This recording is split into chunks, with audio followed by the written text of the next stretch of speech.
અને અહીંયા એક વખત જ્યારે એક ગજેન્દ્ર છે, એ ગજેન્દ્રને એક ગ્રાહે પકડી લીધો છે. જ્યારે પોતે એ ગજેન્દ્ર એ હાથી પોતાની રાણીઓની સાથે જ્યારે વિહાર કરવા જાય છે, સમુદ્રની અંદર વિહાર કરે છે, પોતાની મસ્તીમાં છે ગજેન્દ્ર પોતાની પત્નીઓની સાથે સૂંઢમાં એ પાણી ભરી ભરીને ઉછાળે, એની અંદર આનંદ કરતો હોય છે.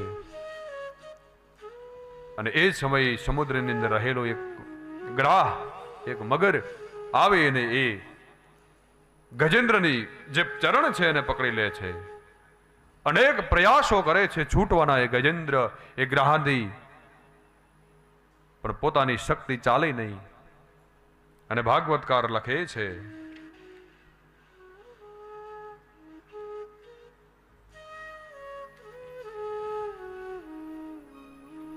કહે છે અનેક અનેક પ્રયાસો કર્યા પોતાને છોડાવવાના, પણ એ પોતાને છોડાવી શકતો નથી.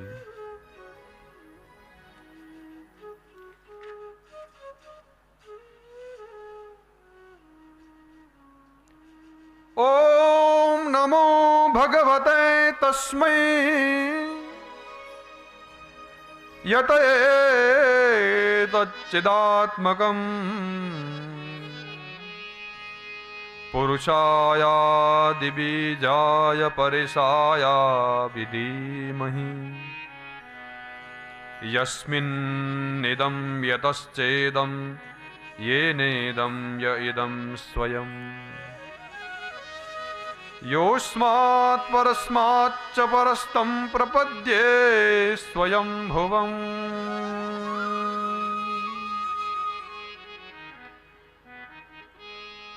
એવં વ્યવસિતો બુદ્ધ્યા સમાધાય મનોરથે જજાપ પરમં જાપ્યં પ્રાગ્જન્મન્યનુશિક્ષિતં. સ્તુતિ કરે છે, ભગવાનને બોલાવે છે, હે પ્રભુ તમે આવો, મને તમે આ ગ્રહની જે પકડ છે એમાંથી તમે મને મુક્તિ અપાવો. ભગવાનને બોલાવે છે, હે ગોવિંદ, હે ગોપાલ, હે પ્રભુ તમે મને આમાંથી છોડાવો, મારો તમે ઉદ્ધાર કરવડાવો.